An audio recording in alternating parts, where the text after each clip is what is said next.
Speaker. He'll be arriving very soon, and I want to welcome especially all of you that have decided to come here.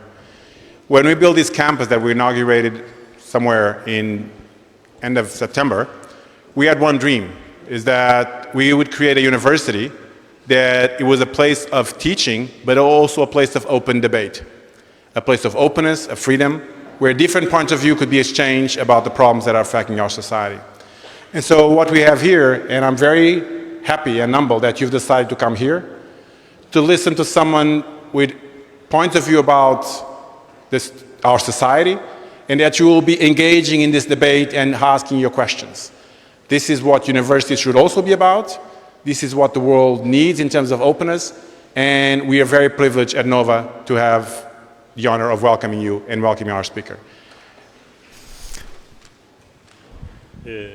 Hello, thank you. I have a headset. Boa tarde a todos. Good evening to all. What we are seeing here today is nothing short of a miracle. Better still, two miracles. The first one is having so many people gathered here to listen to a thinker. Not a football player, mind you, not a rock star, but a thinker. And to see so many people eager to engage into some serious thinking fills me with joy and hope. I therefore thank Professor Jordan Peterson for his talks on YouTube, for his 12 rules, and for finding time to come here. Thank you, Professor Peterson, and thank you, Tammy Peterson, for all your help throughout. The other miracle is more down to earth. It's called teamwork. It was possible to make room for Professor Jordan Peterson in such short notice because two teams worked together around the clock. From Leia Group, I will name only two, our PR Susana Almeida and our marketing manager Maria Francis Souza. From Nova Executive Education, I will start with Luis Rodrigues, the head of Executive Education. And I will name also Professor Daniel Traça, Dean of Nova SBE, and Fundação Amélio de Melo, Professor of Leadership and President of the Scientific Council, Miguel Pinho Cunha, that will introduce the author shortly. And last but not the least, the Executive Education Marketing Manager, Mariana Coimbra. They were beyond great. They were amazing. I could and should thank many more. There's no time though. So I'll thank you instead. Thank you for coming, and have a good evening.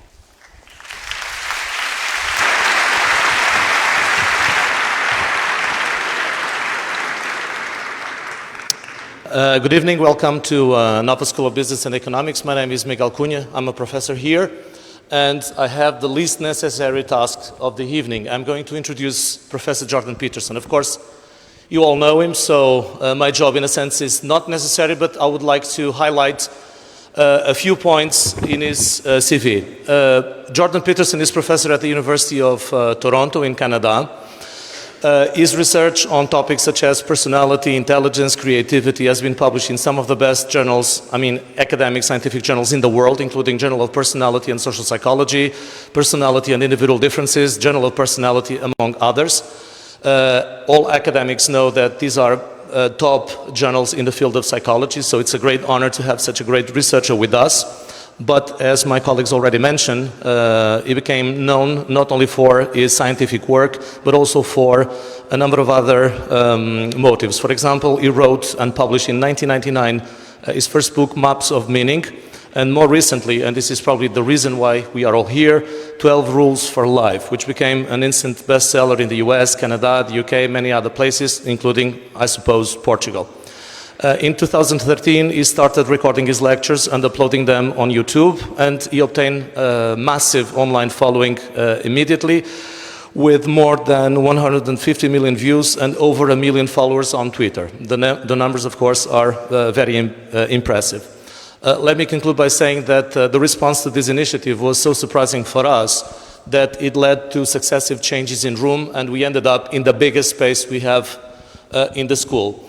And the fact is that if the room was twice as big as this one, it would also be full, which was for us a big surprise. So welcome to Nova.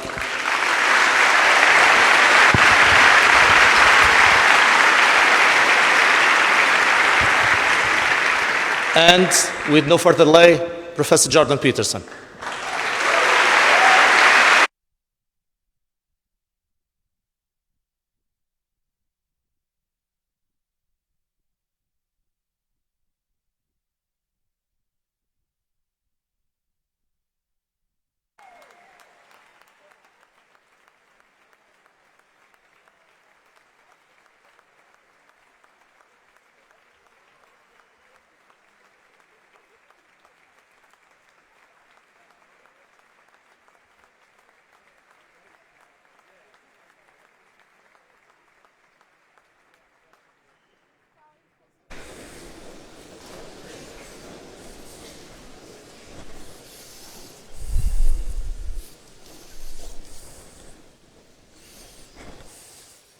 Well, thank you very much for that. So, I thought tonight that I would give you an overview of the conceptual geography behind 12 Rules for Life, but also behind my first book, Maps of Meaning. And I would say that I derived this conceptual geography as a consequence of what I consider to be a reasonable scientific approach, especially with regards to hypothesis generation. There's this idea that was produced among psychologists concerned with measurement back in the 1950s with the relatively awkward name of multi-method, multi-trait construct validation. Very jargony phrase, but what it means is something like this. It's not easy to establish the scientific credibility of a psychological concept. So, for example, perhaps a psychological concept might be anxiety. Now, if people talk about anxiety in their normative conversation, it's generally quite easy to understand what they mean because they don't just say anxiety and stop there. They nest the word inside a sequence of sentences and a sequence of paragraphs, and you often know the person, and so the word takes on the connotations of the entire history of your interactions, let's say. It doesn't mean that you can take the word out and assume that it represents something that constitutes a genuine category in the world. So, how do you find out if something exists independently of its verbal nexus, let's say? And the answer is, well, you try to measure it using multiple methods and then see if the methods converge. And so, for example, you might generate a number of phrases that you think are indicative of anxiety, self-report, generate a questionnaire. There's processes by which questionnaires can be validated. You might see if you can get reliable measures of anxiety from people, which means that the same people would produce the same results with the same measurement tool repeated times.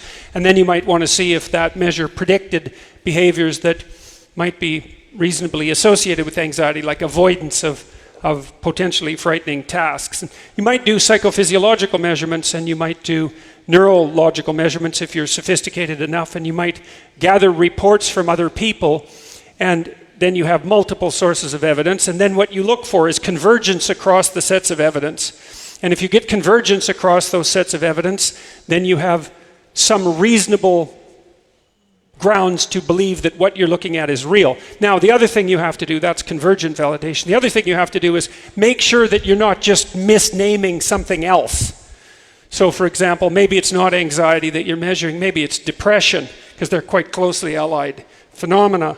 And so then you have to show that this new thing that you measured is distinct from things that have already been measured in some important way that allows you to predict the world in a manner that's useful. And so you have to go through all of that in order to establish that what you've measured is the genuine article.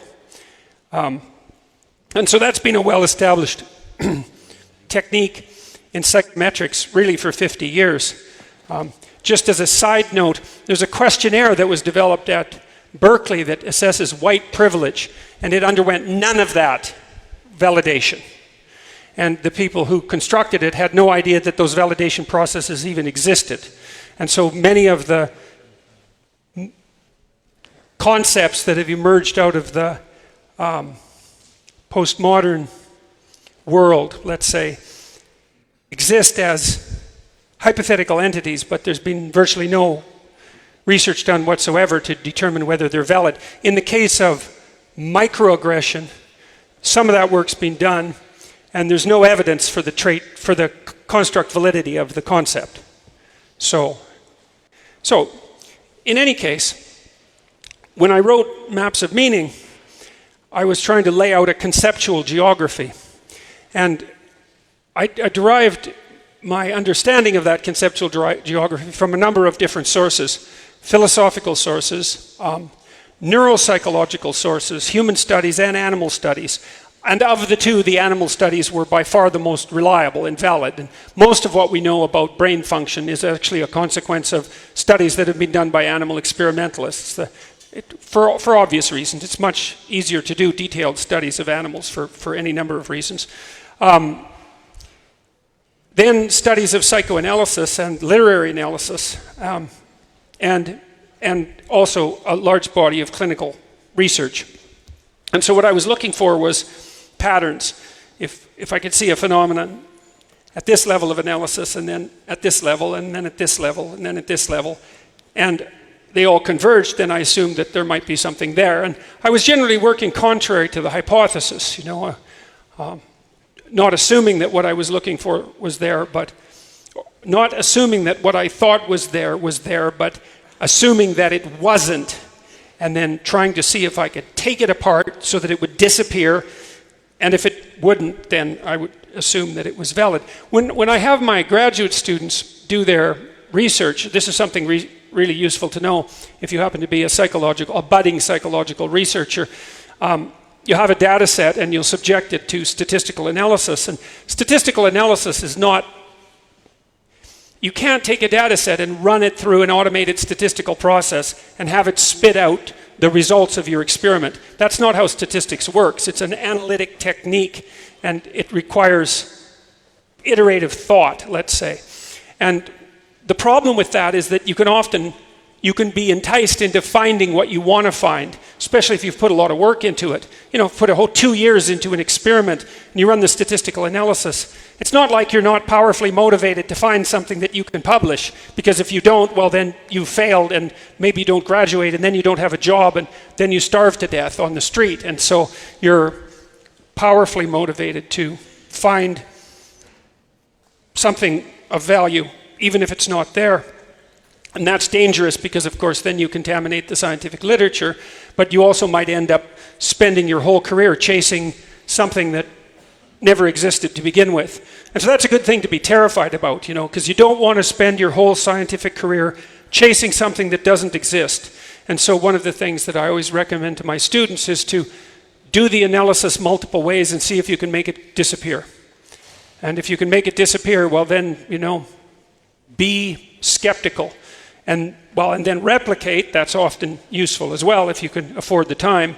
It's dangerous because the probability that when you replicate your result will disappear is quite high, even if you found a valid result, because the results are often not very large, and so they tend to be unstable across data sets. In any case, I needed to start with that methodological observation. So here's the conceptual geography. So now what I think this is a description of how you think is structured, or maybe even more profoundly than that. I think it's a description of how it is that you perceive is structured. Now, here's one way of thinking about it. There is a lot of detail in the world, far more than you can possibly attend to, far more than you can possibly comprehend. And what you do when you're interacting with that world somehow is reduce all that detail to the point of your concentration, whatever that happens to be. At the moment, for the majority of you, you've reduced the complexity of this room to the set of gestures that I'm making and what I'm saying. And you're not attending to anything else. It's a very mysterious process because there's a tremendous amount that you could be attending to, not only right here in front of you now, but everything that could conceivably occupy your memory. And so if your attention lags, for example, while I'm talking, it's highly probable that other systems that are competing for your attention internally will pop up some other ideas, some fantasies, some tasks you've left undone, something that's obsessing you, and that will occupy the theater of your imagination. And so what you're doing is running the entire world through a reducing valve, really, as just like Henri Bergson suggested decades ago, and just like Aldous Huxley suggested when he wrote, for example, The Doors of Perception. And the idea that your consciousness is, in some sense, is a reducing valve, it's an awkward metaphor, but there's something about it that's very true, because you're bringing the world to a point, and the point is the point of your attention. And the point is what you point at and what you aim at, and it's also generally what you say, because you use words to describe things that you point at, vice versa. Because you use words to specify the world, right? And the world is full of aims, because you're active in it. And so one way of thinking about that is that you really perceive reality as if it's a landscape. And there's a great book on that called An Ecological Approach to Visual Perception, which was a classic. It was written by a guy named J.J. Gibson back in the 1970s.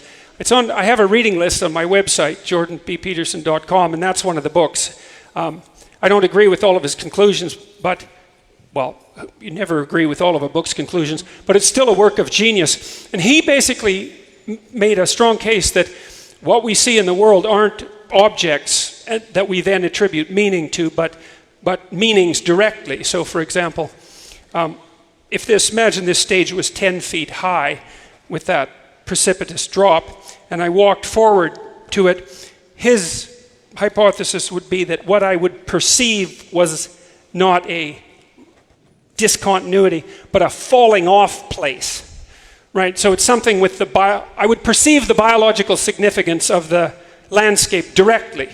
And it makes sense if you think about it from a biological perspective, because, it might be that you perceive the objective world and then add an overlay of meaning to it. But that's slow and cumbersome, because then you have to think. And when you approach a visual cliff, let's say, well, like, how much thinking do you want to do? You certainly don't want to be preoccupied with your thinking and walk over the cliff. And it's also the case that you can do visual cliff experiments with babies, 6 months old, and you can put a sheet of glass over a cliff, and they won't crawl over the cliff, even though the glass is there. And so they can directly perceive a falling off place, and they perceive that motivationally and emotionally before they even perceive it cognitively. And a lot of what you perceive in the world, you perceive directly with your motivational and emotional systems before you even perceive things consciously. And this is a deeper issue than you might even believe, because there are people, for example, who have a condition called blind sight, and people with blind sight say they can't see. They'll tell you that they can't see, but if you can play a game with them, you say, okay, well, you can't see. I'm going to lift up my hands one after the other, and I'll tell you when they're lifted up, and I want you to guess which hand I'm holding up. And they can guess with a surprising degree of accuracy, far above chance. And the reason for that is that your visual tracts don't only report to your conscious vision centers. So imagine that what you see out in the world, what exists out in the world, is a sequence of patterns. And some of those patterns persist, and some of those patterns we see as objects, and some of those patterns we see as falling off places or tools or obstacles, but they're patterns. Okay, and then that pattern is transformed into a pattern of light, and then that's transformed into a pattern of retinal activation, and that's transformed into a pattern of neural activation that transverses your optic nerve, and then it's distributed across your nervous system. Some of it maps right onto your spine. So there are visual reflexes that are spinal. So for example, if you're walking down, I saw this happen once, if you're walking down a pathway, and you happen to catch a snake out of the corner of your eye, you'll jump up in the air. I was in California, and I was walking down a pathway by the ocean with a tall friend of mine. He was about 6'5", and his daughter, I don't remember how old she was about this tall, just about 6. And there was a rattlesnake by the side of really close to the side of the pathway. Now it was kind of torpid because it was cold, But she caught the snake out of the corner of her eyes, and she jumped right on top of her father's shoulders, which was really quite, just like a cat. You know, when you startle a cat, it was just pang, right on top. And we actually know something about the circuitry of that sort of thing. Joseph Ledoux, who's a very good neuroscientist, has pointed out that snake detection, for example, maps directly onto emotional and motor systems so that you jump in the air before you see the snake, because it takes like half a second to see and process the visual icon snake, and by that time, well, the snake's bitten you and you're dead. And so you've conserve the automatic preconceptual reflexes that enable you to react extraordinarily suddenly to certain ecologically prepared categories, snakes among them. Darwin actually experimented with that a little bit, you know, because he was interested in that sort of thing, and he used to go to the museum. I don't remember which one. It might have been the Albert and Victoria Museum, if that existed when Darwin was alive. It doesn't matter. There's a glass case there with a cobra in it, and if you put your face up close to the glass, it would strike. And Darwin tried to train himself not to react when the snake struck, and found that that was absolutely impossible. And, well, because all the people who are our ancestral figures who were able to train themselves to keep their face still in front of a striking cobra ended up not reproducing. And so we're not their descendants. So, all right, so you exist in a landscape. You exist in a landscape, and it's really a landscape of meaning. And meaning is, let's call it something approximating biological significance. We could call it significance for emotion and motivational significance. And the reason for that is that the landscape that you inhabit is actually a matter of life and death. And so you directly perceive many things that are relevant to your thriving and your demise. You're probably slightly better at perceiving things that are relevant to your demise, because you can only be so fulfilled, but you can be 100% dead. And so you're tilted pretty hard towards the perception of potentially negative events, and you perceive those directly. The mapping of your eyes, for example, occurs at multiple levels of the nervous system. The people who have blind sight, their cortical visual structures are damaged by a stroke. So they have no conscious vision, but there's enough residual pattern detection left so that their eyes can map someone else's body onto their body and produce maybe emotional signals or a feeling, because you can feel with your eyes about what hand is up, left or right. And then if you show those people too, if you show them flashed faces that are emotional, fearful or angry, compared to neutral faces, and you take psychophysiological measurements simultaneously, you'll see that they'll produce an orienting reflex to the emotion-laden faces, even though they claim they can't see them. So that's just a good example of, well, how complex the visual system is, but also how much perception is more direct than we think. And it really is. So, for example, when I come over here, say, and I look at this object here, it's not a neutral object. I know what it is. It's a grippable object, and it's a container of liquid. And when I look at it, then my eyes directly activate the part of my motor cortex that would allow me to make the appropriate grip. And I can estimate the grip very accurately, because people are very good at that. And that's direct perception to grip mapping.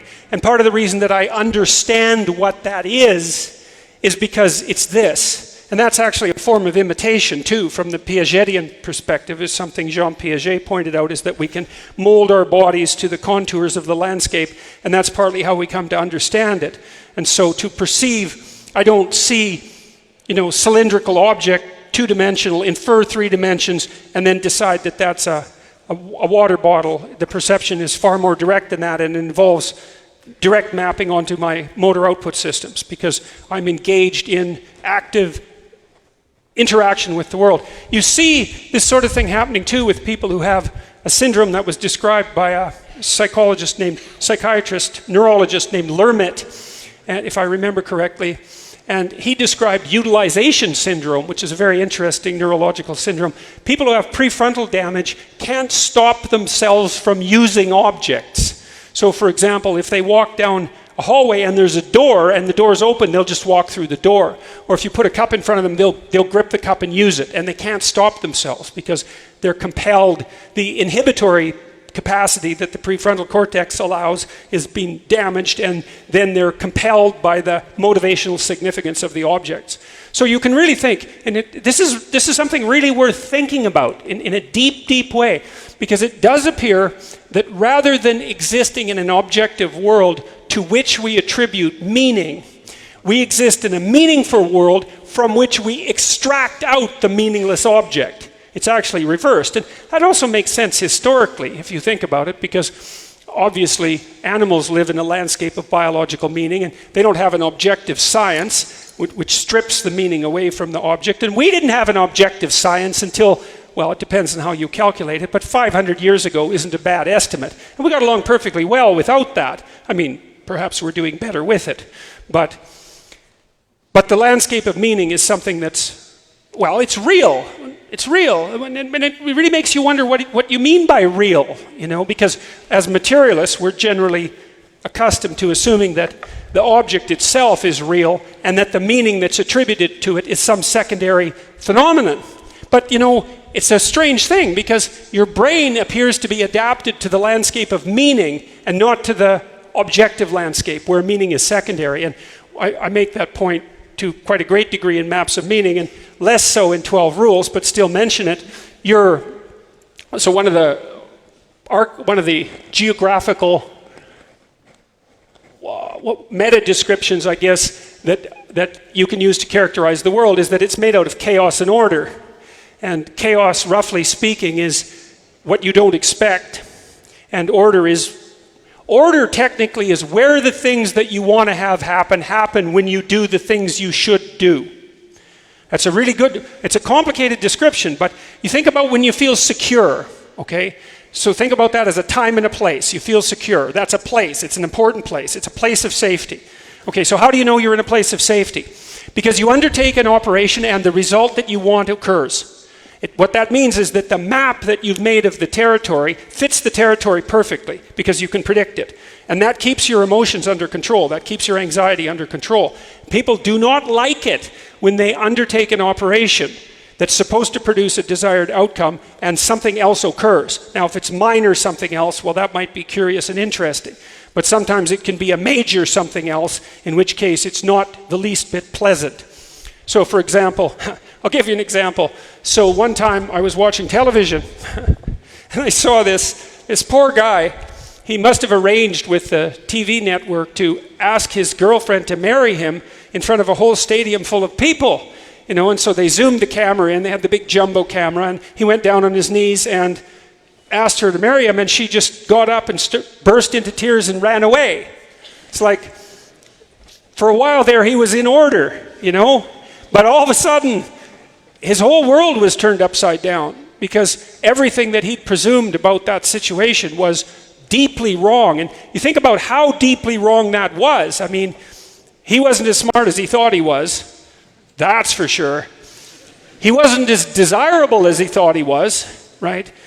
She didn't think he was as desirable as he thought she thought he was.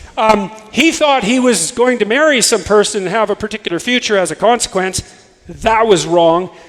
His understanding of that particular woman was so flawed that it would be reasonable for him to wonder about his understanding of women in general, right? And that might lead him to wonder whether he knows anything at all about himself or people. So, you know, sometimes when you move out of the domain of order into the domain of chaos, everything falls apart on you. And that's a very common occurrence. And it's actually mapped mythologically. And part of the mythological mapping of that is encapsulated in stories of the descent into the underworld, where everything is shifting and chaotic. And you see this in all sorts of, you know, the idea that we're skating on thin ice is a reflection of that. Stories like Jaws, the famous movie, that's another representation of that there's a surface where everything is calm and acceptable, but underneath that there's something terrible that lurks, and at any point it can pull you under. And Jaws is a retelling of Beowulf, which is a very old story, and that's a variant of really the oldest class of stories we have, which is something like encounter with a deep sea monster, successful encounter with a deep sea monster. And it's, well, and that chaos and order dichotomy, that's very interesting because it turns out that your brain is adapted to that landscape. which is partly why I've become fascinated with Taoist world conceptions, because the Taoists, of course, believe in their famous symbol, yin and yang, they believe that the world is made out of, well, it's masculine and feminine, but the more fundamental translation is something like chaos and order, and that chaos can transform into order at any moment, hence the white dot in the black serpent, and that order can transform into chaos at any moment, hence the white dot or black dot in the white serpent. And the idea is that reality is this conjoined union of the unexpected and the predictable, and that out of that emerges meaning, and that Tao itself, which is the meaning that emerges out of that interaction, is also the same as the pathway of life, which implies that the appropriate pathway through life is to get the balance of chaos and order correct. And you might think, well, that's only metaphysical, but there's a problem with that presumption, because it looks like your hemispheres, the hemispheres of your brain, are actually adapted such that the right hemisphere is fundamentally specialized for the encounter with the unknown, so for chaos, broadly speaking, and the left hemisphere is specialized, broadly speaking, for processing that which you've already encountered and mastered. And so then you think, well, if your brain, and not just your brain, but mammalian brains in general, have this bifurcated structure that reflects this underlying deeper reality of chaos and order, and your brain is a consequence of natural selection, and what selected you was nature, and nature is reality, then you start to have to wonder about whether or not the fundamental division between chaos and order is actually the most basic description of reality that we have. And I think that there's endless reason to believe that that's the case, that those are the highest order abstractions, and so in some sense they represent the most permanent elements of reality. And you can map that chaos-order dichotomy onto, very usefully, to sort of expand your understanding of it. You can think of chaos as unexplored territory, and you can think of order as explored territory. And explored territory, well, that's where animals are comfortable. Some of you might have owned cats. You know, if you have a cat, you might notice that if you take the cat to a new house, it's generally a very unhappy cat.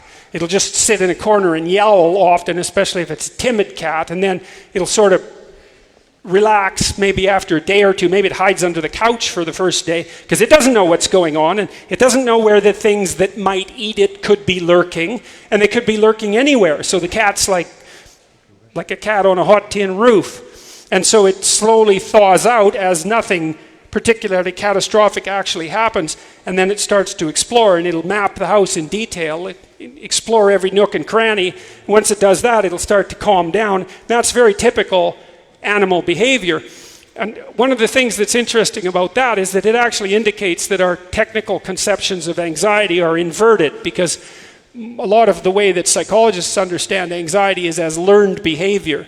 The presumption being that the typical creature, human being for that matter, is a sort of a calm creature, and that you have to expose them to punishment and then to something that signifies punishment in order to make them anxious. It's like, that's just backwards. The standard creature is terrified out of its skull. You put it somewhere new, and it's frozen with terror. And that's the normative approach to the world, because the world is a very, very dangerous place. And then it's only with great effort that you can build up a conceptual structure that indicates that your interactions with that foreign territory are unlikely to produce pain or frustration or disappointment or your demise. And so you build the structure that inhibits anxiety. It's like anxiety is the norm, and the fact that you aren't all paralyzed with anxiety all the time is generally only an indication that you don't go places where you can't predict the outcome of your behavior. Right? We like to stay in those places. And that's actually an unbelievably useful observation, because if you want to understand, for example, why people are attached to their cultural constructs so deeply, all you have to do is understand that as long as you associate with people who have the same structural narrative that you do and are acting that out, then you can predict your interactions with them, and all that earth-shaking existential angst remains under control. And so any threat to the integrity of that group agreement, which is a kind of game in some sense, and not an arbitrary game, but a game, any threat to the structure of that is a threat to the match between your expectations and the world that keeps your negative emotions in check. And, you know, an excess of negative emotion, that's not just unpleasant. The chronic exposure to an excess of negative emotion ages and kills you, because what your body does when you confront chaos, when you confront the unexplored, especially when it happens accidentally, is put you into a state of emergency preparation. And that's very, very, very psychophysiologically demanding, right? Because let's say you don't know what's going to happen next. Maybe you walk down an alley and someone pulls a knife on you. You know, we tracked a bunch of people in Montreal with wearable psychophysiological monitoring devices, sometimes for days on end, and for an experiment that has nothing to do with what I'm telling you about. And one of them got robbed at gunpoint. And so we had the psychophysiological recording, and his heart rate was elevated above 148 beats a minute for 48 hours. Right, well, I can tell you another story that's sort of like that. If you take rats and you put them in a naturalistic environment so that they can go about the rat business, raising their family and, you know, interacting with their peers, they have a complex social life, and you have part of the environment a place where they used to feed, used to feeding safely, so they get accustomed to that, right? And usually in the dark, because rats are afraid of light like we're afraid of dark. And then you put the odor of a cat out there where they're accustomed to feeding, or a cat itself. Then the first rat that encounters the cat will do exactly what you would do if you saw a predator that was about the size of a Tyrannosaurus Rex in relationship to you. And so they run back to their burrows right away and poke their heads out, and then they scream for 48 hours ultrasonically. And that's about the same as you screaming for 2 weeks non-stop, if you calculate it across the span of a rat's life. So it's like, well, that's not a happy rat, that's for sure. And that's a rat with a heart rate that's elevated way above normal for 48 hours. And while that rat is screaming, all the other rats aren't like poking their noses out of their burrows. They're well hidden. And if nothing else happens that's negative during that 48-hour period, the rat will finally more or less calm down, and then as hunger takes over, the rats will slowly approach the place that was contaminated by the cat, and then they'll run back and forth really quickly across the area. They're called corner runs, and they hunch down so they're not evident to predators, and they'll remap the territory because they need to go forage and eat, and then the rats will all calm down and go back to their normal life. Well, that's what human beings are like too, except we don't see that terror because we almost never go where we shouldn't go, and we almost never allow our social structures to come unglued to the point where that depth of terror can grip us. But the idea that like that's underneath everything, that lurking catastrophe. And so that's worthwhile knowing. So chaos is a place of lurking catastrophe. And why? Well, because you can be eaten. You know, and human beings are strange creatures because we're definitely predators, but we're also prey animals. You know, for a long time, they discovered this cat in Africa, very nasty sort of cat, fossilized cat, thank God, because this is the sort of cat we don't need. And it had a mouth, and it had one tooth on the bottom of its jaw, and it could open its jaw pretty much exactly the size of your head. And that's exactly what it did, and it hunted our primordial ancestors, and it would leap on them from the back, grab the front of their skull with its front teeth, and drive the one point through the back of their skull.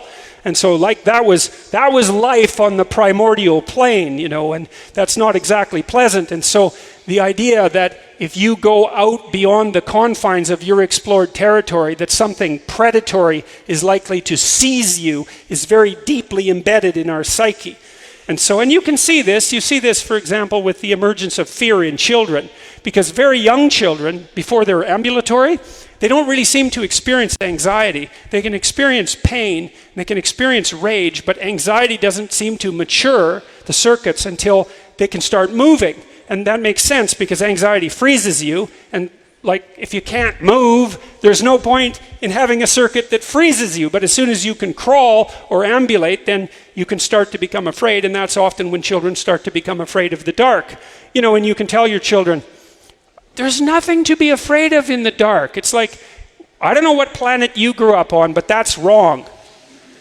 Right? I mean, there's plenty to be afraid of in the dark. And any child any hyper-exploratory child in our ancestral history who lacked enough fear of the dark to wander too far away from the central campfire was a snack very, very quickly.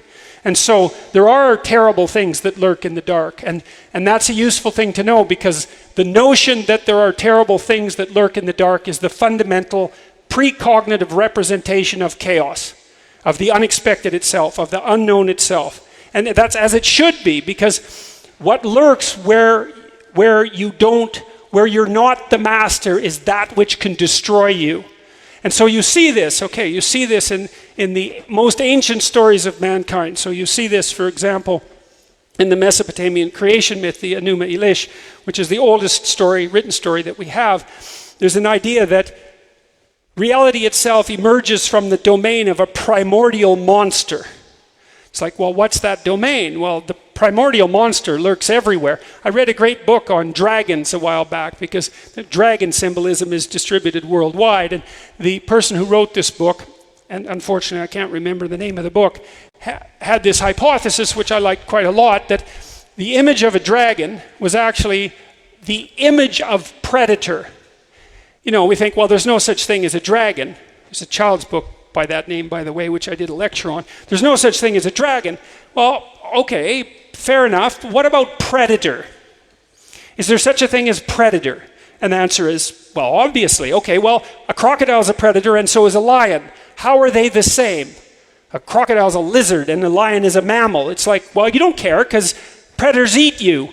And that's the fundamental category. And there's no reason that we can't have images of predator.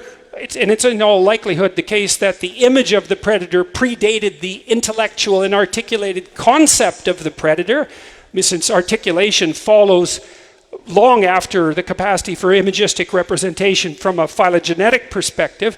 And so dragon is the category of predator, right? And why? Well, it's a snake, cat, tree, bird.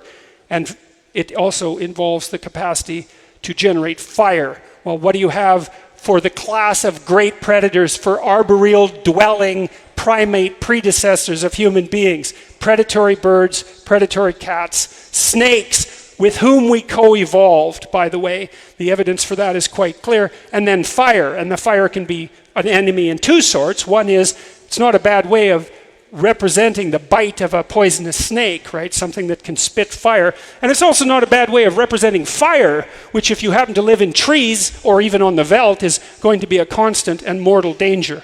Okay, so that's the dragon. You say, well, what's the fundamental representation of the chaos out of which order emerges? It's something like, well, it's the place of the predator. And that makes perfect sense. That's how you should treat it. But human beings, you see, we're not just prey animals. So we don't think, well, what's the best strategy with regards to the ever-present predator, the eternal predator, right? Because that's what we're concerned about. Because we can see the future. You know, you watch lions and zebras, they kind of coexist on the plain. And as long as the lions are sleeping, the zebras don't care. It's like the zebras don't get it. They don't understand that, like, crouching lion and sleeping lion are the same lion. And they're only afraid when the lions go into hunting mode. But human beings, we're not like that. As you see like a sleeping lion 30 feet away from your campground, you think, well, that's a problem, because that lion's probably going to wake up, and then it's going to be an awake lion. And so maybe we'll just sneak up on it now while it's asleep. So you think, well, that's what did human beings do in the face of the predatory unknown? Well, we decided that we would do everything we could, not only to defend ourselves against the predator, but to defend ourselves against the concept of predation per se.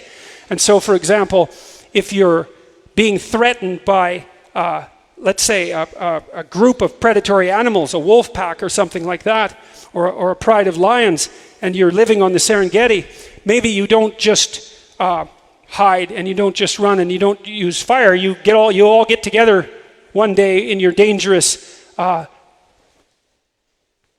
veldt ape manner with your sticks and your spears, and you think, now we're going to take all those lions out, right? All of them. And we're going to go hunt. We're going to go hunt the predator itself.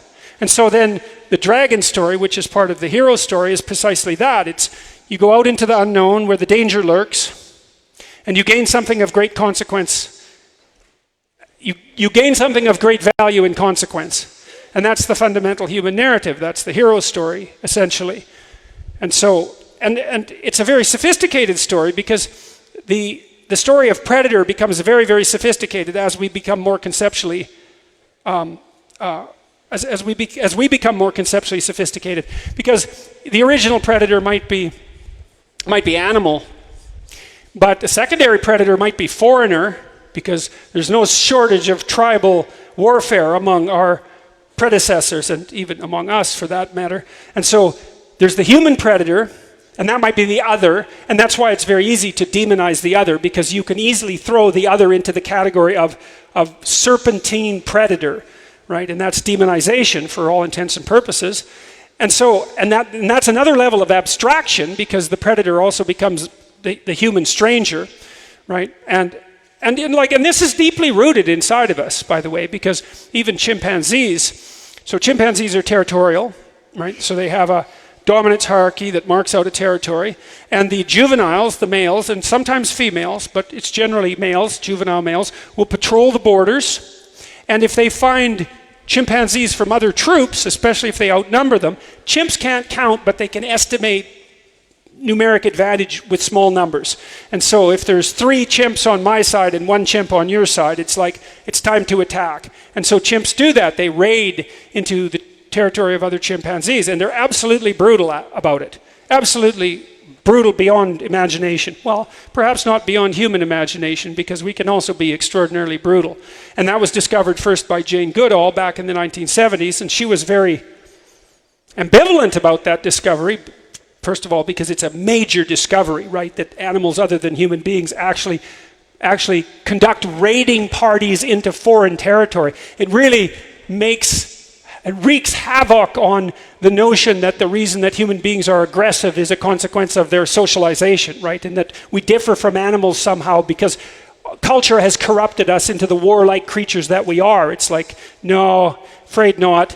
Our tribal ancestors were plenty warlike, and their precursors, the descendants, the animal that was our simultaneous ancestor, chimpanzees and human beings, were perfectly capable of primitive forms of warfare, and very brutally so. And we're also hunters, and chimpanzees, for example, like they'll hunt colobus monkeys, which weigh about 40 pounds, and they just tear them limb to limb and eat them alive. There's no sympathy whatsoever for the thing that they're preying upon.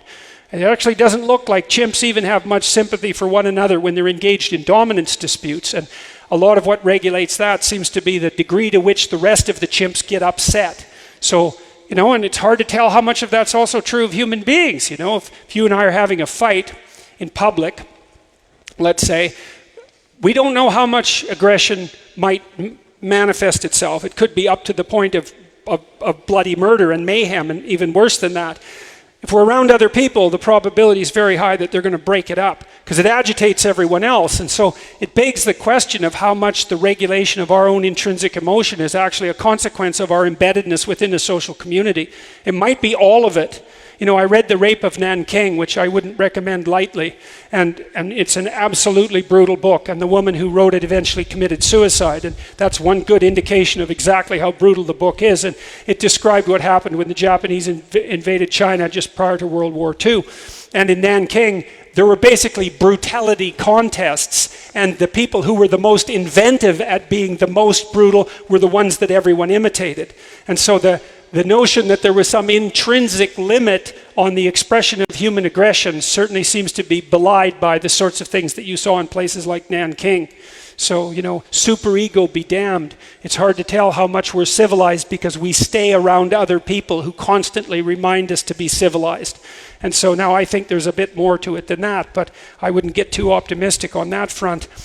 Anyways, the fundamental story, is a landscape of meaning. It's chaos and order. And in the chaos, there's something that's predatory, but it's also something predatory that holds great value. And so that's why, for example, in the classic stories, the subterranean predator, the dragon, let's say, hoards something of value.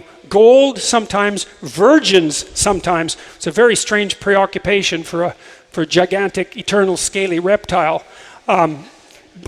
But one of the things that we might point out immediately is that it's highly probable that those of your male ancestors that were particularly successful at attracting mates were pretty good at keeping the predators away from the women and the children.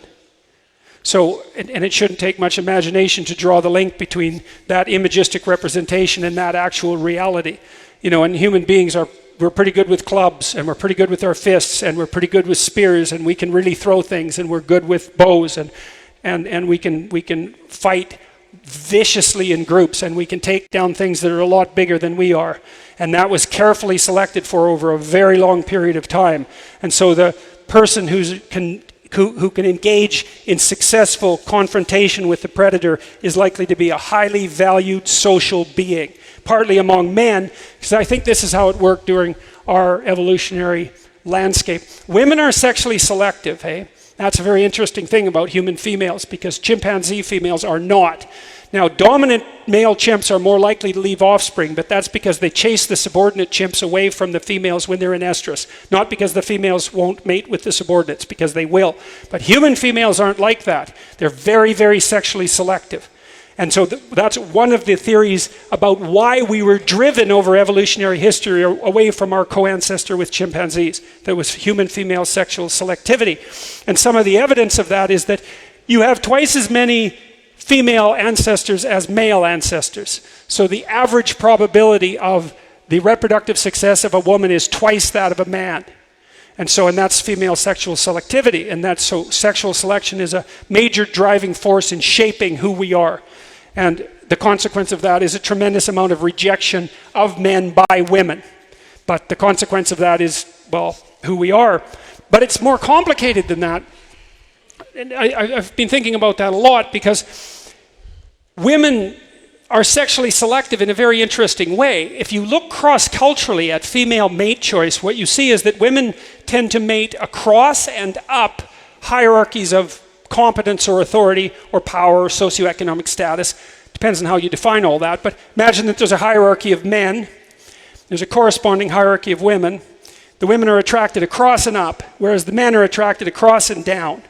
And that seems true cross-culturally, by the way, although it's attenuated to some degree in more egalitarian countries. Now, in egalitarian countries, the personality differences between men and women actually get bigger. So the fact that what do they call it? There's a word for it, which I can't remember. It's that female preference for higher status males. It is attenuated somewhat in egalitarian countries, which indicates to some degree that it's driven by rational economic calculation, and that some of it's probably a biological predisposition. But the male role in that is also extraordinarily interesting, because what males do is organize themselves into hierarchies. Now, females do too, but I'm going to leave that aside for the moment. Males organize themselves into hierarchies, and they vote up the male who's most competent to head the hierarchy. So now we're going to talk a little bit about hierarchies and their political significance. So you have this background of chaos, and chaos is symbolized, let's say, by the existence of the terrible possibility of predation and destruction, but also the promise that holds, that exploring that domain can bring something of great value. And so that's partly terror of the unknown, but also partly intense curiosity about what lies beyond the frontier. And both of those characterize human beings. And a lot of what motivates us is the tension between that apprehension and that excitement. And there are different neurochemical systems that mediate that. The dopaminergic system, which is the primary source of incentive reward, drives exploratory behavior. And the anxiety system, which basically runs on GABA, is the inhibitory system for exploration. And the exploration system is very old, by the way. It's not a cortical system. It's a deep subcortical system. It's actually hypothalamic. So exploration looks older than anxiety. It looks like it might even be older than pain. It's as old as hunger and thirst. It's a very primary motivation, as is defensive aggression. And fear regulates those, and for good reason. So, our basic psychological strategy is to be attracted by that which lies beyond the bounds of explored territory, and to approach the edge with apprehension, and then to play with extending what we understand into the unknown. And that's part of the pattern of the hero. Now, part of the way that we do that is collectively. So we're going to talk about hierarchies for a minute. So there's an idea that's very current in the West right now, which is a very bad idea, and it's a very weak idea, that the best way to characterize Western hierarchical structures is as patriarchal structures, first of all, and as tyrannically patriarchal structures. And two conclusions flow from that. One is that hierarchical structures are somehow undesirable intrinsically, that they're predicated on power, and that that power is fundamentally an expression of male tyranny.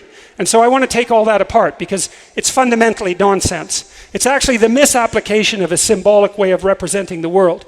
And I'll get to that. So imagine this is we have problems. That's easy to imagine. Hunger is a problem, thirst is a problem, the need for shelter is a problem, the fact of scarce resources is a problem. We can all agree, because problems cause suffering, that we should do something about the fact that there are problems. And generally speaking, we can come to some consensual agreement about what the problems are, especially if we're all hungry, and we can come to some consensual agreement about what the solution might be. So if we're tribal and we're all hungry, hey, it might be time to send out a gathering expedition or to go on a hunt. And so let's say the men decide to go on a hunt and the women decide to go on a gathering expedition, which seems to be the standard distribution of sexual typed behavior under such circumstances. And so the men go on a hunt. Now, you got to organize yourself if you're going to hunt. You can't just do it chaotically. I mean, even lions organize themselves. So you're hungry. It's like, so who's going to lead the hunt? Well, if you don't want to die, then the person who's going to lead the hunt is going to be the best hunter. And one of you is going to be the best hunter out of 20. Or maybe, maybe there's a fight between two of you for the best hunter. I don't care. Because of the way that talent is distributed in the population, you're going to have a small minority of people in your group, whatever that group is, who are outstandingly good at one particular thing. And if you have any sense, then what you do is you organize your hierarchy so the person who has the highest level of competence is at the forefront of the hierarchy, and everyone else follows in line. And that's useful because, well, then you get to eat, but it's also useful because you get to watch the person who's the best, and with any luck, you get to learn how they're the best. Even if you're a lowly 13-year-old male and you're on your first hunt, you can at least shut the hell up and follow along and imitate and watch, and maybe you have some possibility of, at some point, ascending the hierarchy, assuming that everything goes well. So because we can imitate, it's not so bad that there's a hierarchy. And if you're going to organize social structures to pursue important goals, then you're inevitably going to produce a hierarchy. And the reason for that is that talent is unequally distributed. It's actually distributed according to a power law. And the power law is fundamentally that the square root of the number of people who are pursuing a given goal are responsible for half the productive activity. So if you have 10 men in your tribe, 3 of them do half the hunting. If you have 100 men in your tribe, then 10 of them do half the hunting. And if you have 1,000, then 30 of them do half the hunting. And it doesn't matter what you're hunting for. And that power law applies even, just so you know, it applies perfectly well to scientific publications. And that was laid out by a guy named de Sola Price in the 1960s. And it actually applies to any form of creative production. And much more than that, it also applies to the massive planets and the massive stellar bodies in general. A small proportion of stars have almost all the mass. It applies to cities. A small number of cities have almost all the population. There's something approximating a universal law that's often described as the Pareto distribution. And the consequence of the Pareto distribution, the unequal distribution of talent, is the inevitable construction of hierarchies. And the reason you construct them is, well, you want to organize yourself collectively to attain a valued goal. Now, what that means is that men are inclined in their hierarchies to allow the men who are best at whatever it is that's being pursued to occupy the top hierarchical positions. And the consequence of that is that they get the mating opportunities. And you think, well, that's a hell of a price for men to pay. And it certainly is, but it's probably better than starving to death. And then it also might be the case that it's not just hunting and eating that's going to preoccupy you, or tracking.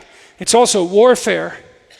And so if you're going to war with another tribe, and you're going to do plenty of that if you live in an archaic society, because your chance of dying from homicide or intertribal warfare is unbelievably high compared to modern societies, is you're going to organize yourself behind the best leader. And the reason for that is, how about you don't want your enemies to kill all of you and take everything you have, because that's a very likely consequence of defeat.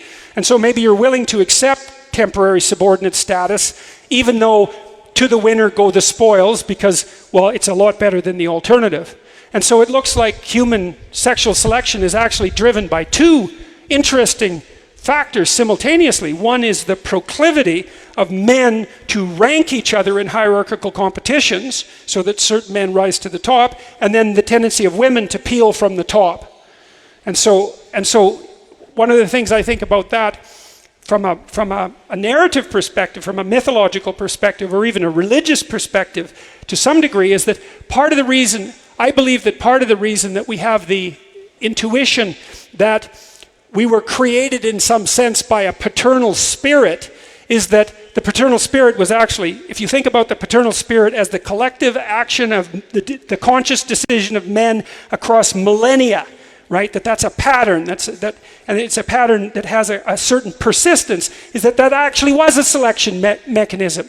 And so I'm not precisely making a metaphysical claim, because there might be a metaphysical correspondence between the idea of the creative patriarchal spirit and some metaphysical reality.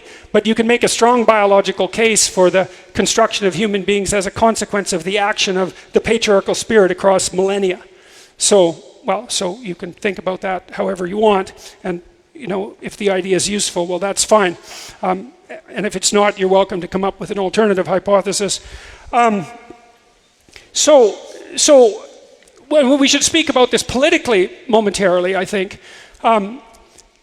So let's assume for a moment that we do need to create hierarchies, and for the reasons I laid out, we have complex problems, they need to be solved, we have to organize them ourselves, we want to put the competent people in charge of the hierarchy because the price is too high if we don't.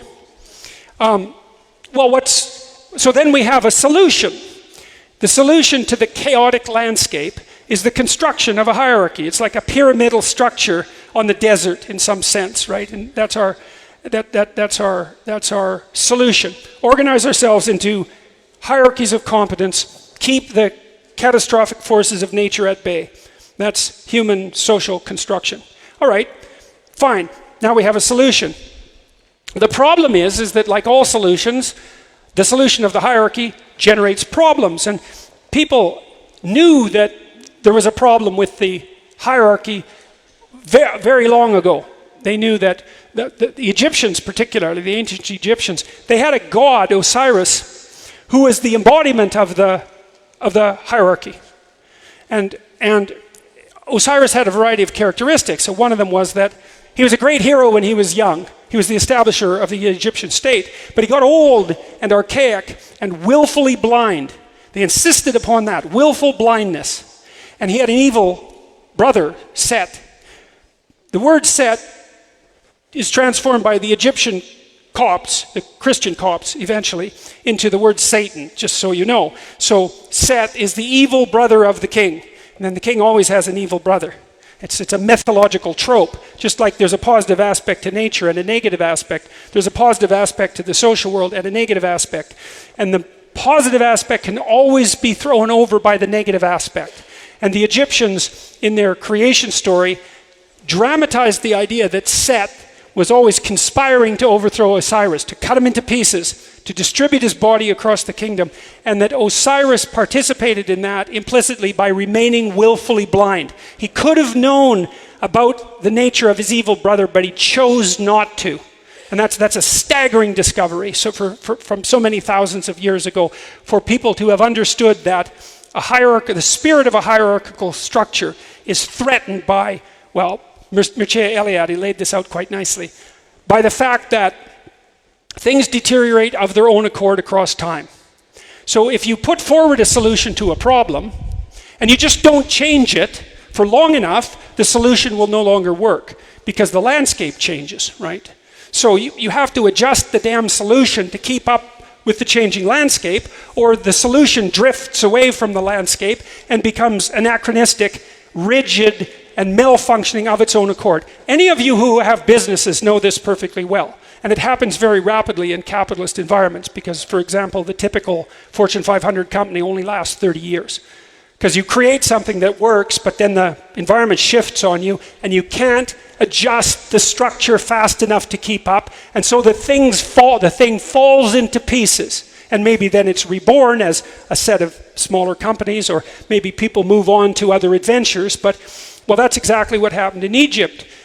And the reason was, well, two reasons identified by Eliade. One was things fall apart of their own accord. And the second is that the process by which things degenerated is sped by the willful blindness of individuals. Is sped up by the willful blindness of individuals. Brilliant. It's part of the conceptualization of something like sin. It's like your structure's going to fall apart. It's inevitable. How do you make sure it doesn't? You bloody well pay attention and keep it updated. You watch for when it deviates, you look for what's threatening it, and you take action at the appropriate time. Osiris failed to do that, so Set overcomes him, chops him into pieces, and spreads him out through the Egyptian community across the country. And so you can't kill him because he's a god, but chopping him up in pieces, it's a good start. And that means things fall apart, and they fall apart because of the spirit of willful blindness, maintaining its blindness in relationship to malevolence. And so the Egyptians figured that out, which is an absolutely brilliant innovation, religious innovation. So then what happens in Egypt is very interesting, is that, so Osiris is now fallen apart, but he has a wife, Isis. Isis is queen of the underworld. And so what does that mean, the underworld? Well, I told you about this guy who asked his girlfriend to marry him in front of all those people, and that didn't work. Well, he went into the underworld. To fall apart like that, right? To go, to lose your grip on what you understand and to fall down into chaos. That's a trip to the underworld. And so and the queen of the underworld, that's Isis. And she represents not only the terror of the underworld, the anxiety that's part and parcel of the uncertainty that occurs when things fall apart, but she also represents the spirit of potential renewal. And so that's why, for example, in 12 Rules for Life, I point out that chaos is uncertainty and anomaly, but also the promise of new things. And that's part of why it's feminine. It's like, what's the defining characteristic of feminine? It's the source of new things, right? And what you expect and can predict, that's not the source of new things. That's the source of what you can expect and predict.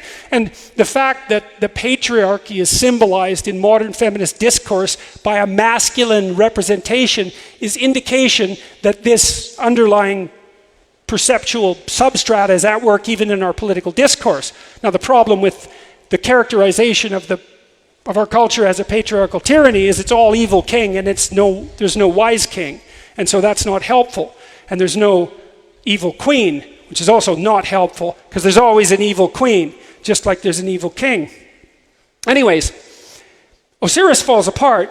Isis comes up, queen of the underworld, and she searches across Egypt to find Osiris's phallus, and she makes herself pregnant. And what does that mean? Well, it means when things fall apart, there's the possibility that something new will be born. That's actually a story of the human condition. And it's really useful to understand this, because when you're moving forward in life and you attempt to maintain or transform the cognitive structures, the perceptual structures that protect you, now and then you're going to hit something. So sometimes something malevolent, sometimes your own malevolence, or sometimes someone else's, and it's going to shatter you into pieces. And everyone knows this because, well, sometimes it's tragedy. You get sick, or someone you love gets sick, and that tears you apart. Or sometimes you're betrayed at work. You've worked very hard for a promotion, and you trusted someone to work alongside of you, and they stab you in the back, and you're left with nothing. And your world falls apart. And people say that. Things fell apart. Isis makes herself pregnant. And she gives birth. She gets pregnant. She gives birth to Horus. And Horus is the Egyptian eye, right? A very famous symbol, everyone knows it. And Horus is also a falcon. And the characteristic of the eye is that it can see. So it's the thing that Osiris was missing, because he turned a blind eye. And the falcon can see everywhere. It flies above, and it's like the eyes of the king. And the only thing that can see better than a human being is a predatory bird.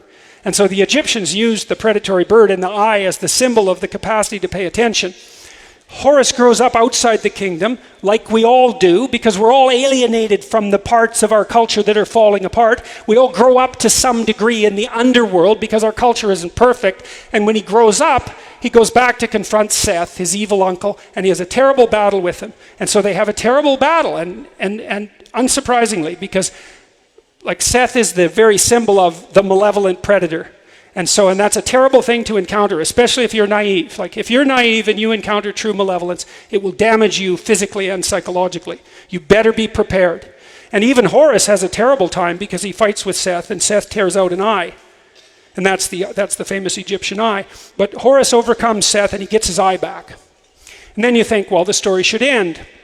Horus puts his eye back in his head and now he's king, right? The rightful son of the long-lost son of the rightful king has returned to establish peace and harmony. But that isn't what happens. What happens is that Horus goes back to the underworld and he finds the ghost of Osiris in the underworld, lying there in a semi-animated state, dead for all intents and purposes, but being immortal, capable of being revivified, and he gives him his eye. And that revivifies Osiris because now, instead of the old state being willfully blind and subject to disintegration by malevolence, it can see. And so then Horus and Osiris join arms, metaphorically, and they go back and rule the kingdom together. And so the Egyptians knew that the proper sovereign was the conjoined union of tradition and attention and vision. So that's the union of the living and the dead, and that's why the pharaoh was the live pharaoh and the dead pharaoh at the same time. And that became emblematic among the Egyptians of the eternal soul. It's unbelievably, metaphysically, theologically, unbelievably brilliant, and a tremendous solution to a complex problem, and also a moral burden. It's like, well, how do you stop the state from deteriorating? By waking the hell up. And by seeing what's in front of your face, and by confronting malevolence when it manifests itself in its nascent form. And one of the things I learned from studying totalitarianism, which I studied for a very long time, on the right and on the left, because I didn't really care where it came from, I just cared that it existed, is that, well, how did totalitarian states gain their hold and then move people towards the conduct of terrible atrocity? And the answer to that was individual citizens remained willfully blind. That's the reason, is that individuals abdicated their ethical responsibility and allowed things to slide sideways because it was easier to turn a blind eye. They lost their power of speech. They sacrificed that. That's the eternal logos, if you think about it from a mythological perspective. And they were not willing to see what was in front of them. And the consequence of that is the slow degeneration, or perhaps a fast degeneration, into something closely approximating hell.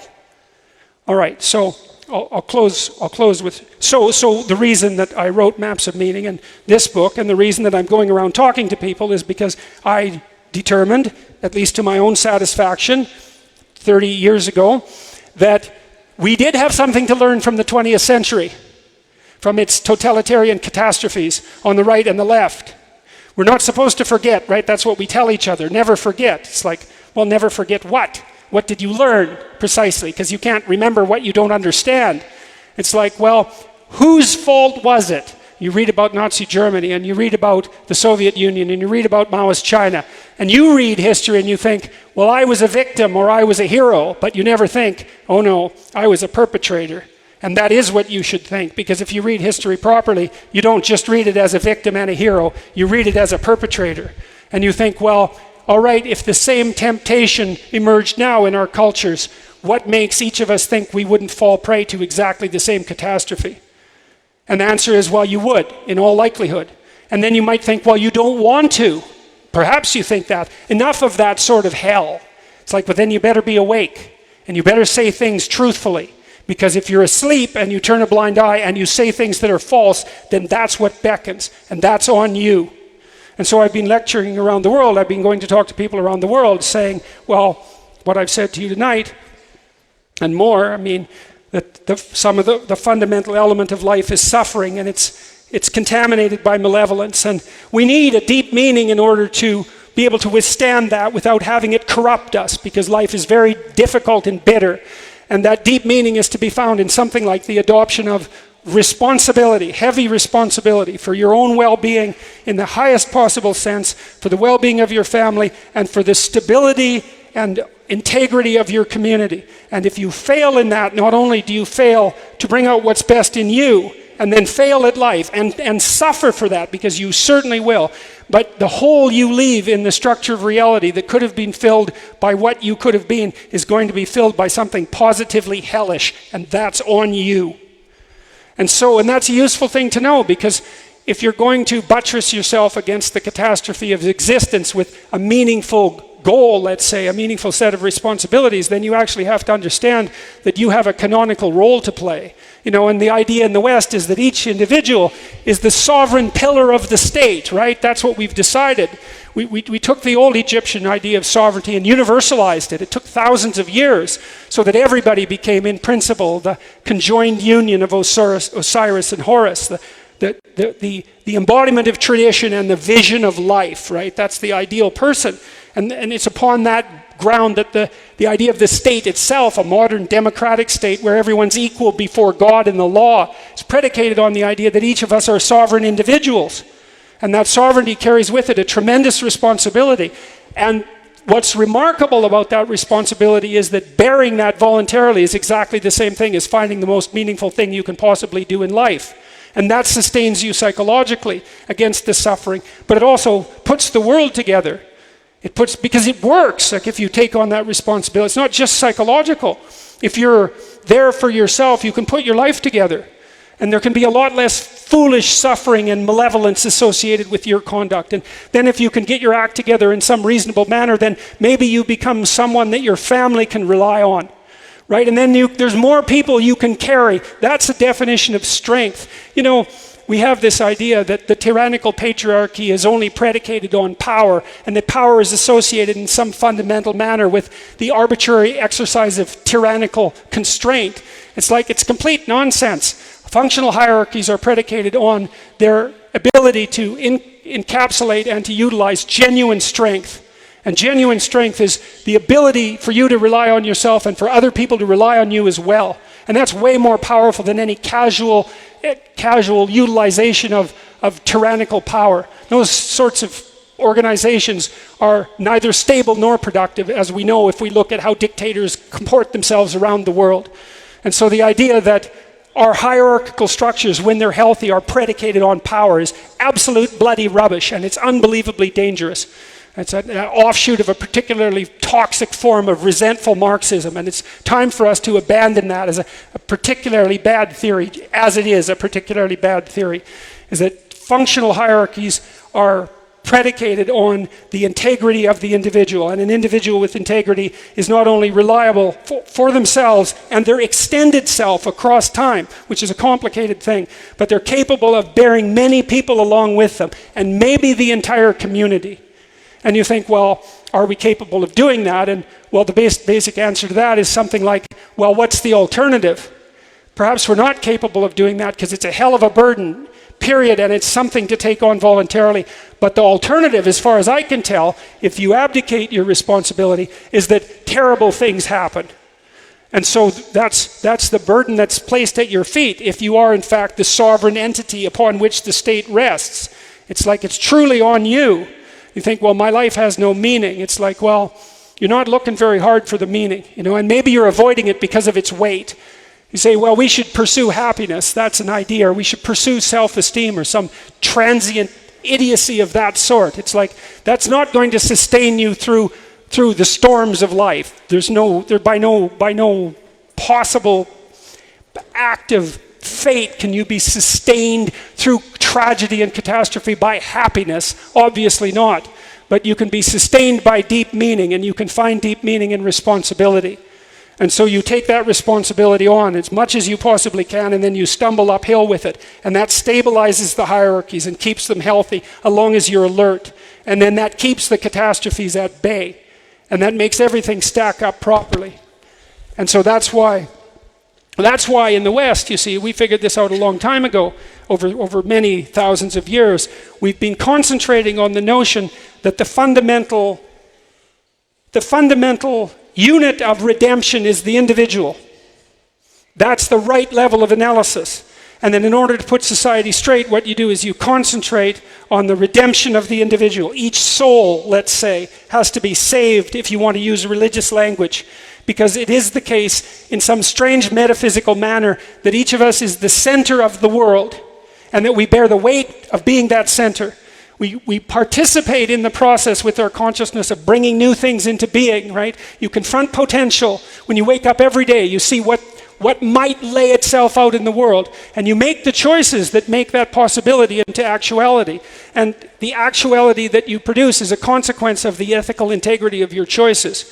You take the possibility of the world, the chaotic possibility. That's what you deal with all the time, and you make that into reality.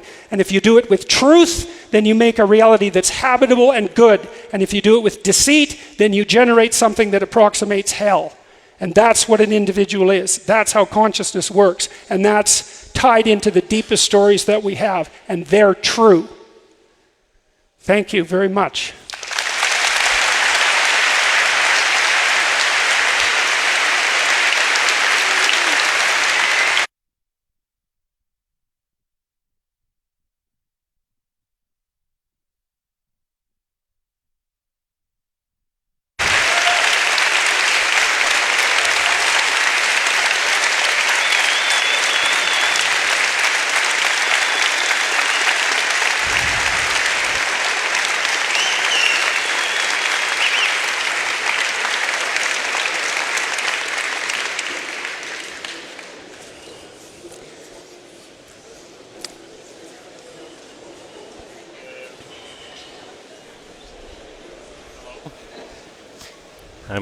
I'm waiting for okay. Thank you, everybody. As you know, people were gathering questions, and Professor Jordan Peterson will answer now. I would need a chair here so I can sit next. You want to be sitting here next?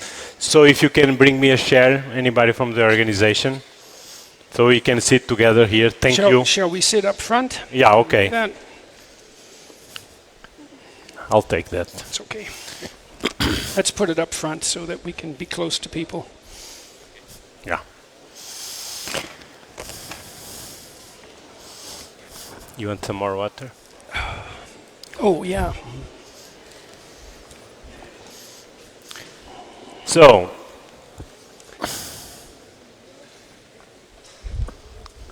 there was plenty of questions, a lot, and plenty of likes in many questions.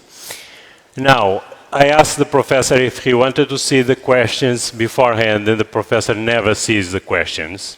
So I'm free to ask every question that you put. Now, I took a conservative stance here because I'm a reader of newspaper and I don't like anonymous comments.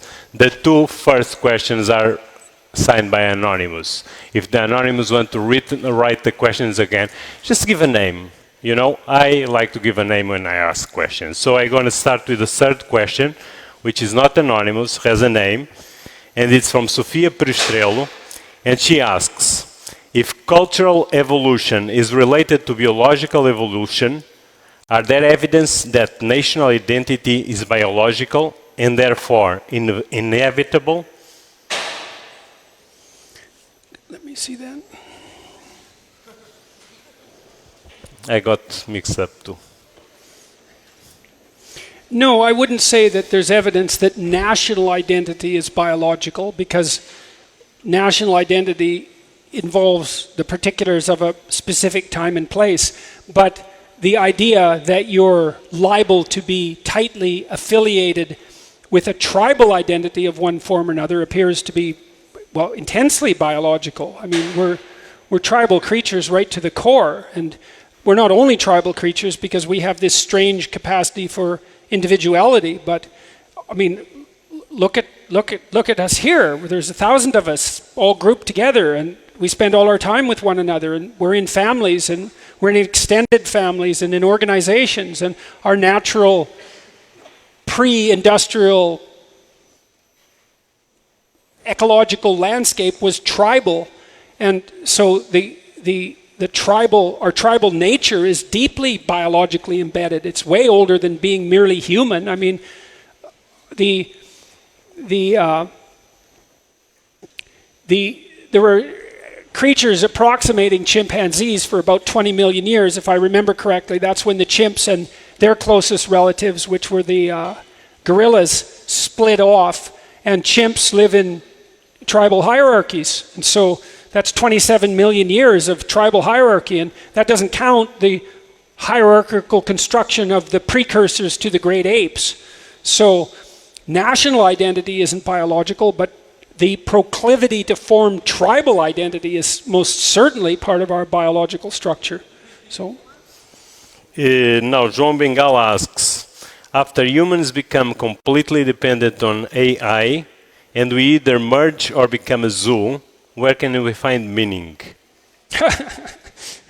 Well, there's a lot of hypotheticals in that question. I don't really know how to answer that, because I don't think it's within the scope of anyone's vision to predict even what's likely to happen over the next 40 years, because the rate of technological advance is so insane that in some sense all bets are off. And I really mean that. I have a variety of contacts in Silicon Valley, and there are people there that I've been communicating with who believe that it's already within their power to build an AI machine that will have higher computational capacity than the human brain. That's within 5 years. Now that assumes that they've got the computational capacity of the brain properly calculated, and that's not necessarily the case. But even if they're out by a factor of 10, that's not many iterations past that. Now maybe we don't understand the brain at all. That's certainly possible. But it isn't just the rapid increase in computational power that's doubling so quickly. I don't know if how many of you watched the Boston Dynamics videos? So, how many of you don't know what I'm talking about?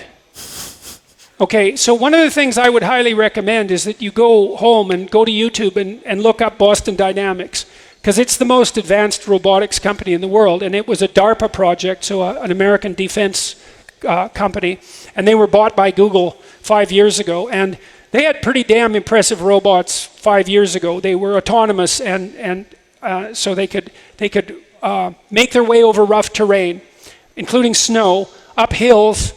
If they slipped on the ice, they could right themselves. If you pushed them over, they could put themselves back up. And that's not joystick controlled. That was all autonomous.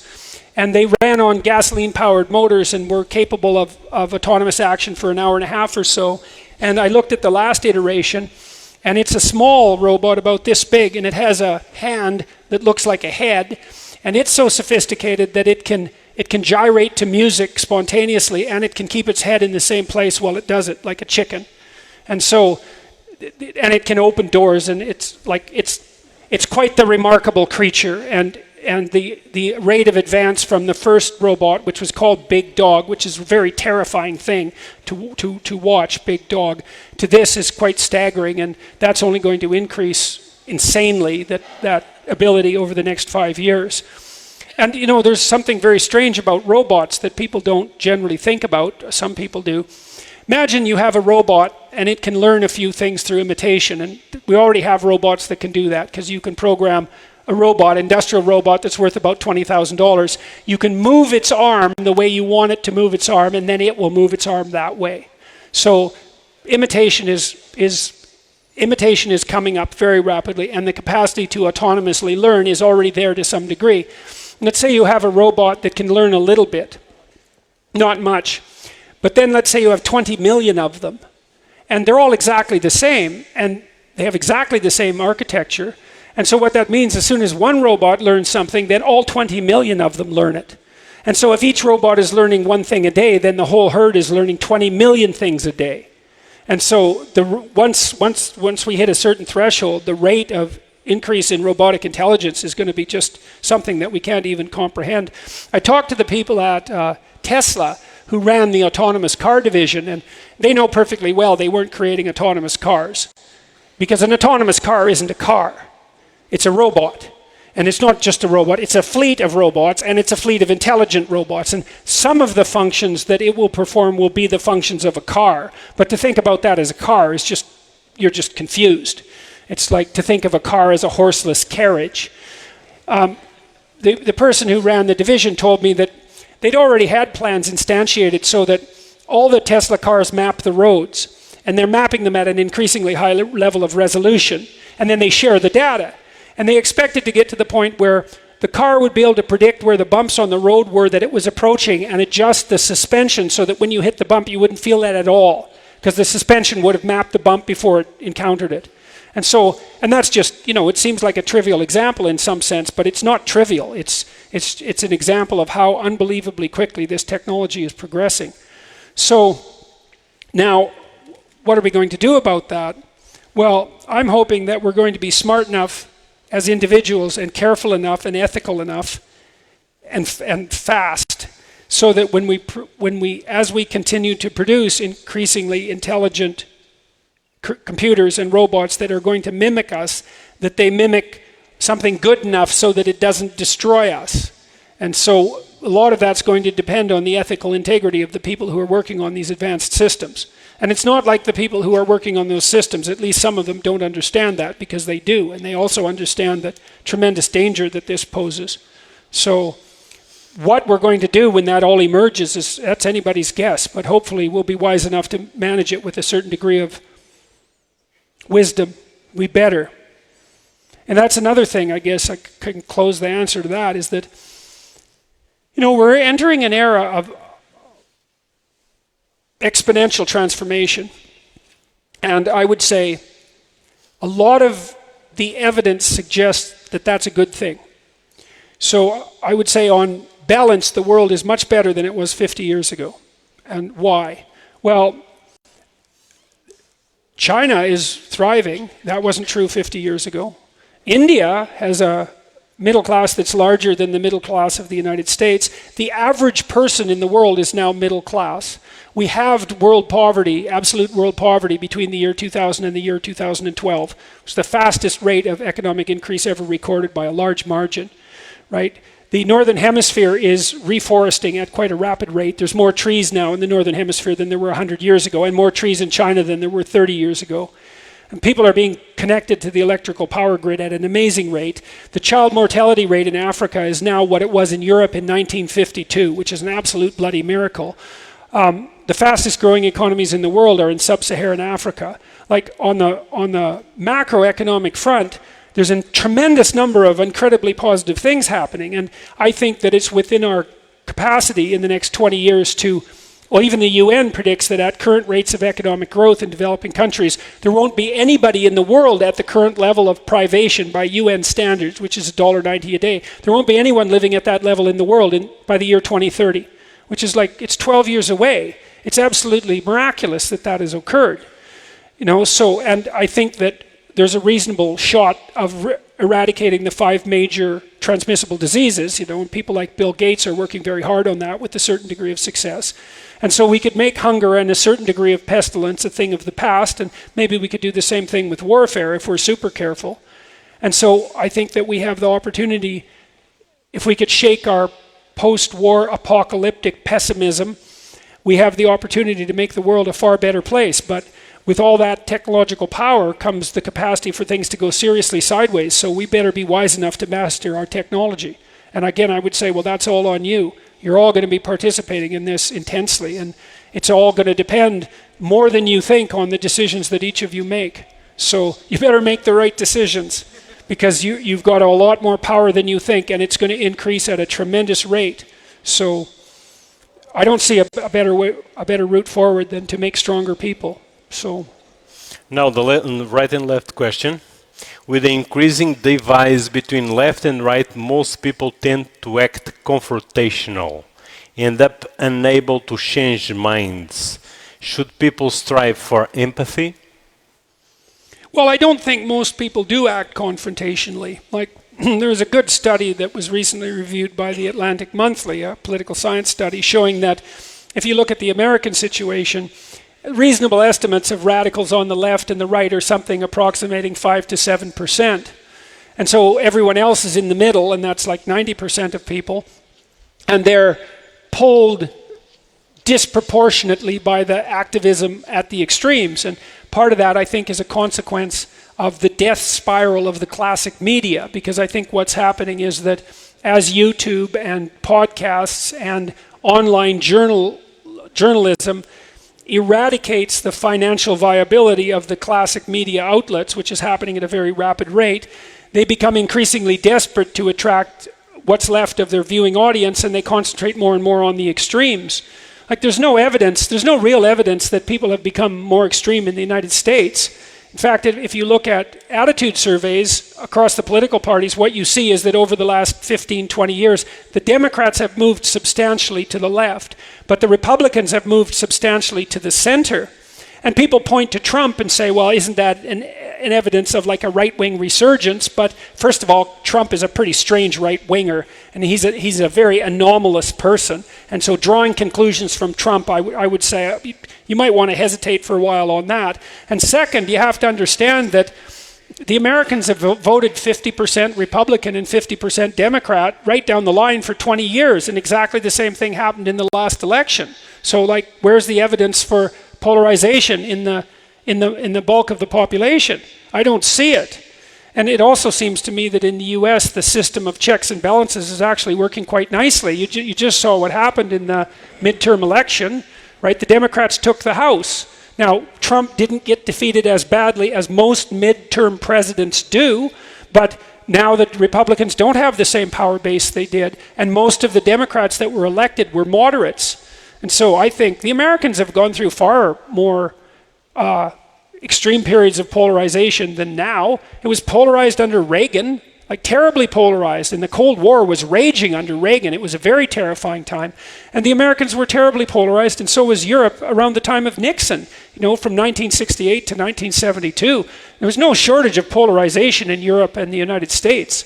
So I think that we're experiencing polarization, and it has the dangerous possibility of spiraling, but we've been through worse than this before, and I suspect that if people keep calm heads and aim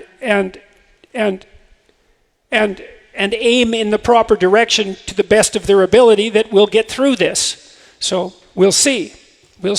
But having said all that, things are still far better now than they were.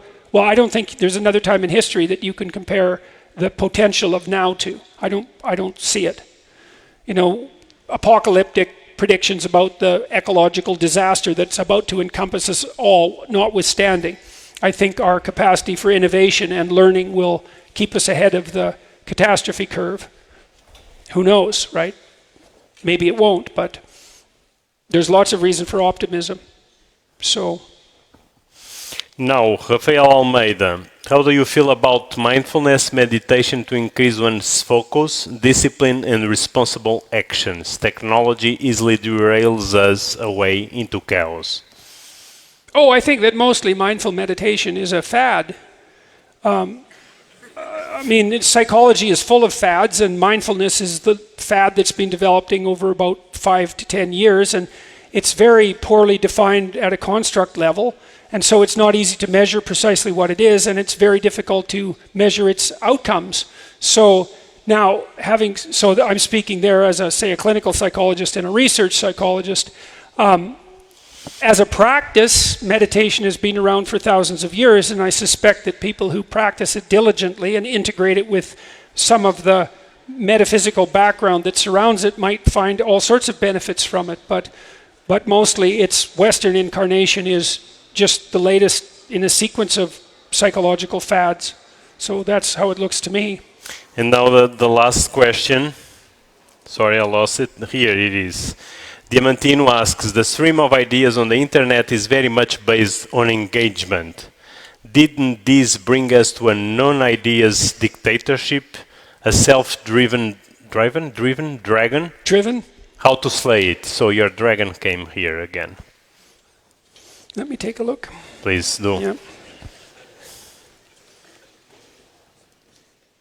Well, look, I mean, I'm actually pretty optimistic about a lot of what's happened on the net with regards to the exchange of ideas. Now, I might be biased by the fact that my interaction with the net has been very successful, and so, you know, that's going to color my viewpoint. But see,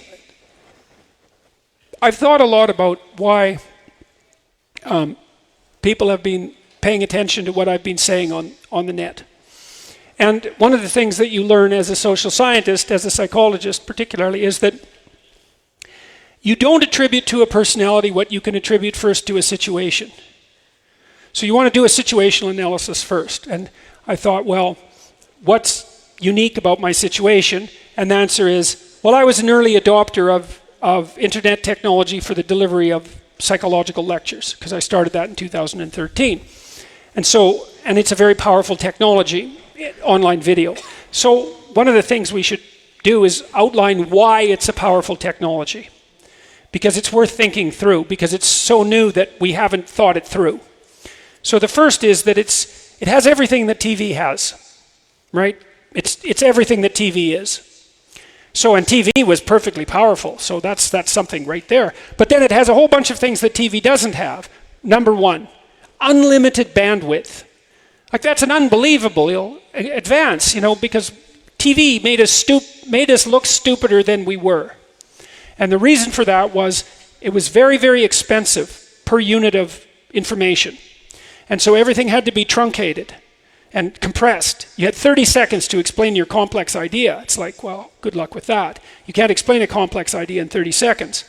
And then not only did you have to explain your complex idea in 30 seconds, you couldn't assume that your audience knew anything, and you couldn't assume that they would remember anything.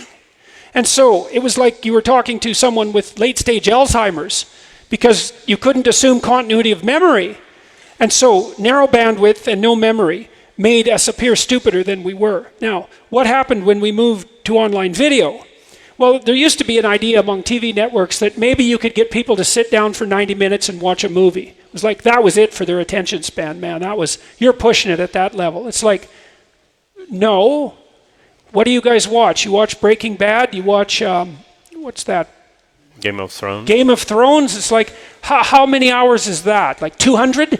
And there's 80 plot lines, and you'll sit there and binge on it for like 3 days and not even eat.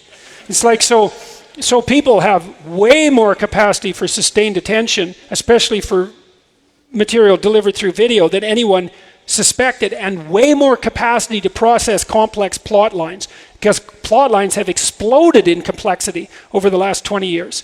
So online video delivery actually turns out to be very, very sophisticated. So that's the next advantage, no bandwidth limitations. So you can put forward very complex ideas, and then it turns out there's a market for them. You know, I mean, I went to Dublin and had a discussion with Sam Harris about the relationship between facts and values. It's like, well, who would have thought that was a spectator sport?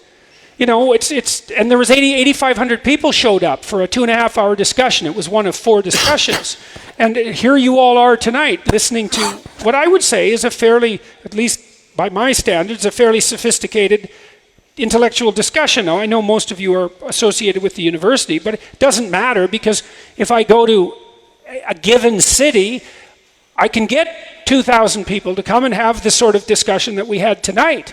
And so people turn out to be a lot smarter than we thought they were. And so that's pretty cool. And so YouTube it's got what TV it has, no bandwidth restriction, and it's free.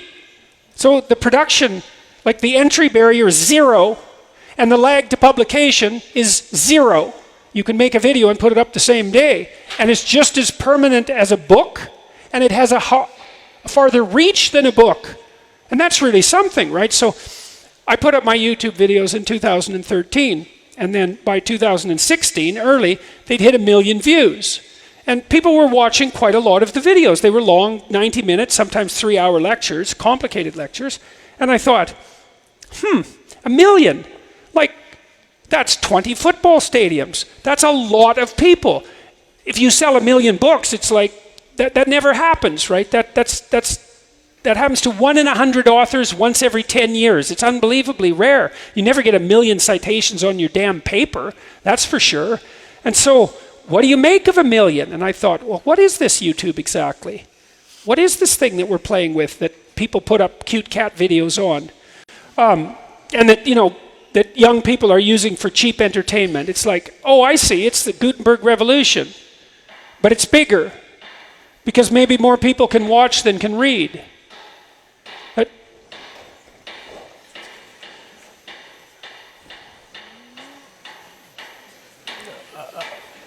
I think, oh, sorry, it's the noise, it's closing the ceiling Oh, because of it's cold.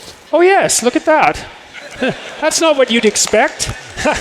Okay, that's an anomaly, right? That's a little chaos. It's like the ceiling isn't supposed to move. So, okay, so you have YouTube. Now, let's imagine, just for the sake of argument, that 10 times as many people can watch a video as can read a book.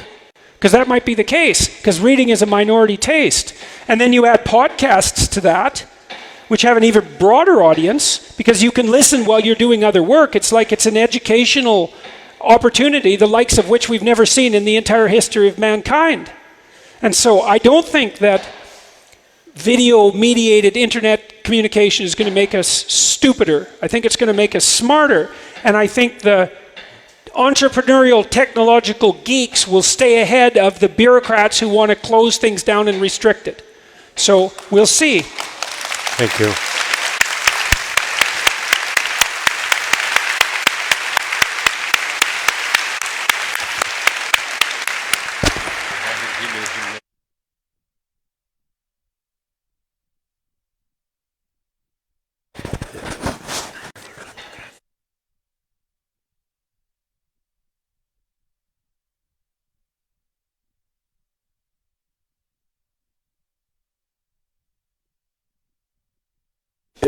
Sorry, we are negotiating here.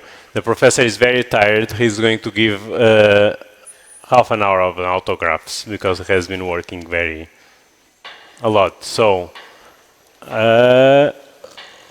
please queue here with a lot of empathy between yourselves.